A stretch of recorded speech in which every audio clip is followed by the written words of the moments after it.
If you see what we export and we import from the U.S., we are the second trading partner of the U.S. We are the first, one of the most important suppliers of oil and oil products to the U.S. We have a huge investment in this country. We have a lot of common things. We have baseball. We have more than 70 Venezuelan baseball players in the major leagues. So why is that we're having all this confrontation and problems? I think Venezuela is embarking in an alternative model to what is presented as the Western elite type of democracy, free trade U.S. model. And Venezuela is going in a different direction. And I think that is basically what the people, instead of confronting with ideas in that model, they try to present us as the bad guys, the guys that are not democratic, and this is the origin of the confrontation. You are right. I mean, the original confrontation is because we are going through an alternative model of development.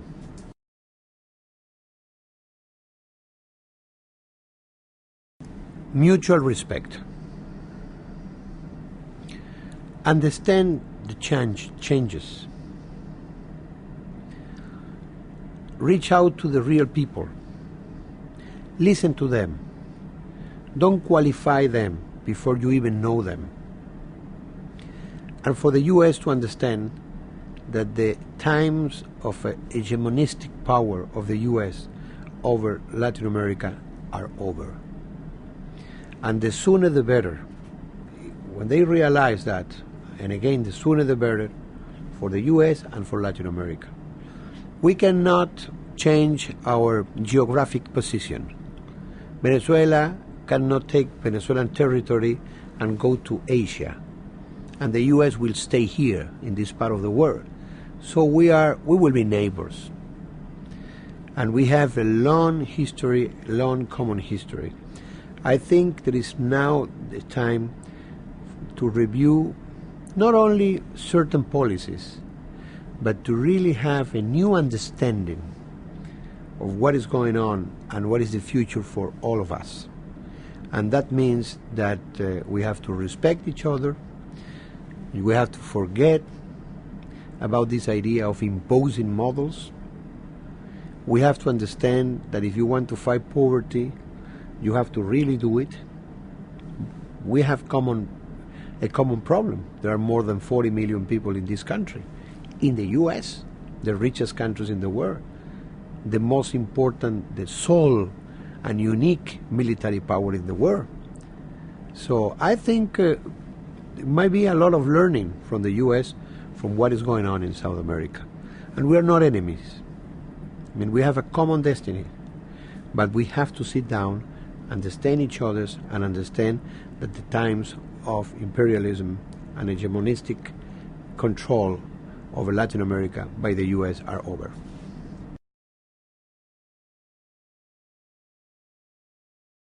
One of the problems in the U.S. is that you have the double morale, the double morality.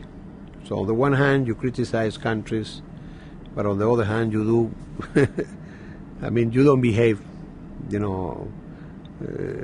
as well as to pretend to be an example for the rest of the world. And so I always ask U.S. people, do you think it's democratic when if you want to be elected senator in this country, you need to have $5 million? So it means that unless you have the money or the ability to raise the money, you're out of the game. On the contrary, on the other hand, there are very important experiences of democratic development in this country. But this is not perfect.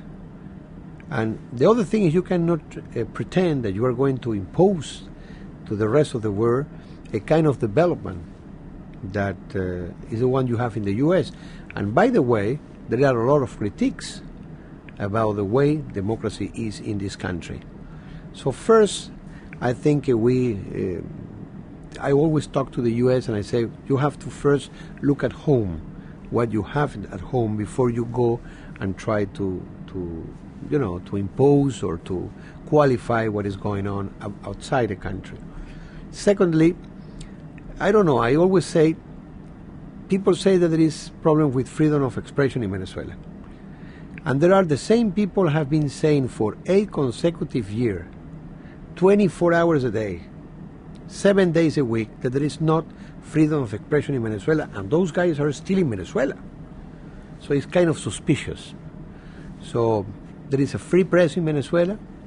Unfortunately, the press in Venezuela has taken a direct political role. This is recognized by them. And that tells you that we need the development of a loyal opposition to the Constitution, to the new reality in Venezuela, because there is a new reality. There is new leaders, new faces, new ideas, and all of that has not been imposed. We went through democratic process. There was a new constitution that was voted by the Venezuelan people, and there was elections and re-elections and even a national referendum against President Chavez. I think it's the first time in the history of the hemisphere that you have a popular referendum to say to a president, you stay or you have to go. By the way, with all the international observers, with the Cairo Center, the Organization of American States, the European Union, etc. So what I feel is you have to understand that there are new processes, new ideas, new social developments, and all of that has been happening in peace and democracy. It's amazing because when you look at the media, you expect that the government of Venezuela, and now the government of Bolivia, the government of Ecuador, the government of Brazil, because they are doing all these reforms, you have the impression that there is like a civil war. And what happened is those countries has respected much more than the right-wing guys of the past, democracy. So it's possible to go through a process of real social, economic, and political change, and at the same time keep democracy, and more important, or as important as that, do it peacefully. If you don't do those changes peacefully, then you will have war. And look what is going on in other parts of the world, where, people don't understand that new reality needs new ideas, new people, new faces, even new institutions. So this is what we're trying to do.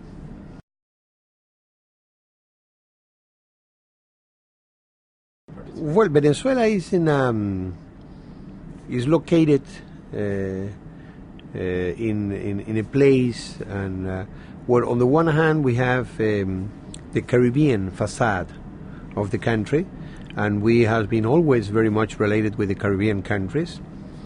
We have a lot of trade and initiative with the Caribbean countries. We also participate sometimes as observers in all the summits of the Caribbean countries. On the other hand, we are a Amazonic country. We share with Brazil and Ecuador and Peru the Latin American Amazonic forest that is one of the huge natural forests in the world.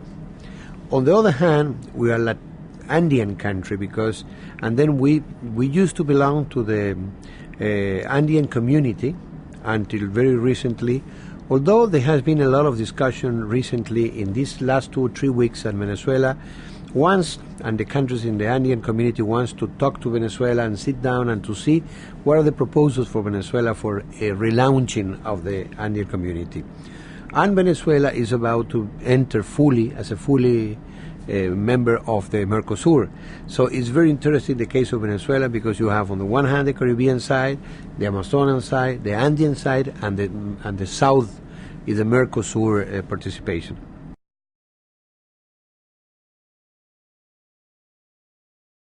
Well, the thing is that we at the end consider that we have to look for a political unity of the hemisphere, of this continent of South America. We don't see trade without a political unity. So, you can have trade with many countries in the world, and we do have trade, but what is strategic for us is to look for a political unity of all our countries and to have a regional project that will unite us and will create the potentialities and develop all the potentialities of South America to be a world player. But we can achieve that only if we have this sense of political unity and, of course, economic unity.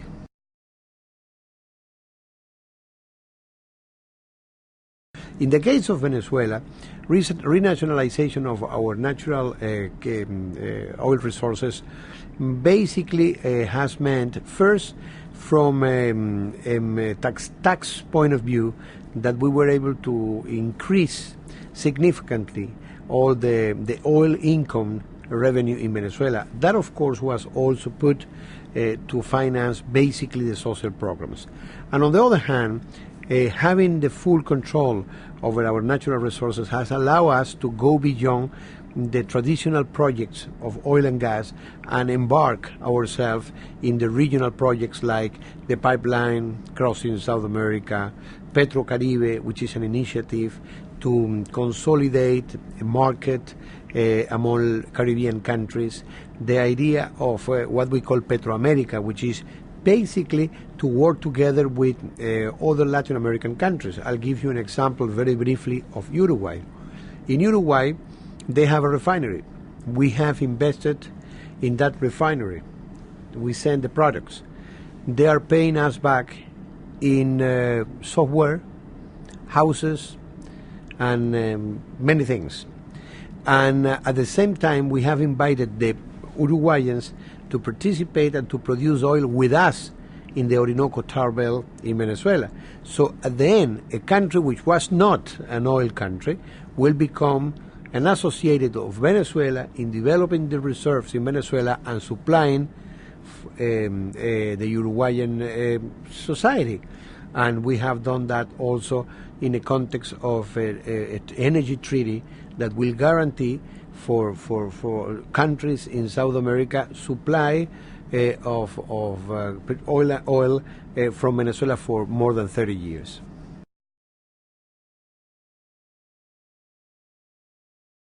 The only way to counteract the huge gap between rich and poor, the levels of poverty and exclusion, was through radical social reforms. I mean, the kind of soft approach to social reform wasn't enough for us. So I do agree that we are going into a process of radical transformation of society, which is basically how can we, in a generation, eliminate poverty and social exclusion. For us, the only way to fight poverty really is to empower the poor. How do you empower the poor? First, you have to first you have to give them, the people, the opportunities to in a way to go beyond, to go over the huge gap that we have regarding social conditions. And for that, you have to have a massive process of social transfers, of social services, including education. And when I mean education, you have to go to literacy programs. We have literacy programs, and we have been able to take out of illiteracy almost everybody in Venezuela. It's less than 1% remaining. Then you have to give them basic education. We give them secondary education. At the same time, you have to provide them some training. And this is what we are doing with another mission. We call them missions. So you have one mission for illiteracy, one mission for basic education, one mission for training. At the same time, you have to give them health. And for the first time, we are really going into the barrios with preventive medicine. We have had a very important support and by the Cuban Revolution. Particularly, we have had at the beginning, more than 20,000 doctors, Cuban doctors, that came to work with us in our communities. There was a lot of scandals in the media, but now even the opposition, they know that they can do whatever, but they have to to stay with the Cuban doctors, because this is the communities, they love these guys, because at the end they are coming to live and work and with them. So this is what we have done you have to have a massive transfer of resources. We have to do that, and for us it was very important to get the fiscal revenue for that. And this is what we did, all the transformation we did in the oil sector, because we were getting almost nothing, and companies and the international consumers and everybody was getting a lot of money. So we transformed the whole fiscal regime, and now we have the resources. This is one thing. Secondly, if you want to do a radical social change, you have to transform the way of how democracy has been working. Because basically in our countries, democracy has been an elite type of democracies. So what you see is very educated people and people that have money, that at the end they control political parties, they control the policy. So if you want to transform the agenda, you have to give the chance to people to be the real players. And this is what we are going into, a whole process of. There is a revolution of participation in Venezuela. I would say that those are the two main things. Third, and a last issue, and I think it's important, is how then we know that neoliberalism and all these recipes of the past, they don't work. So what is the idea? Do we have just to make some corrections, or we have to try to try an alternative model? And this is what we are doing. In that, one of the main things is integration. Because unless we produce a political unity in the hemisphere, and we are able to use all our capabilities to complement ourselves, to have solidarity among ourselves, unless we do that, we won't be a player in the international world today. Even a country like Venezuela, with oil and with a lot of money because of oil, it won't be possible for us to have an independent way of developing ourselves unless we get the regional perspective. So I'm sorry that I was a bit long, but it's a way of explaining you, on the one hand, a massive transfer of social services, on the second hand, empowering the poor and changing basically the structure of democracy, the traditional structure of democracy, and third, explore an alternative model of development that start with a completely different view of regional integration as a priority for even local development.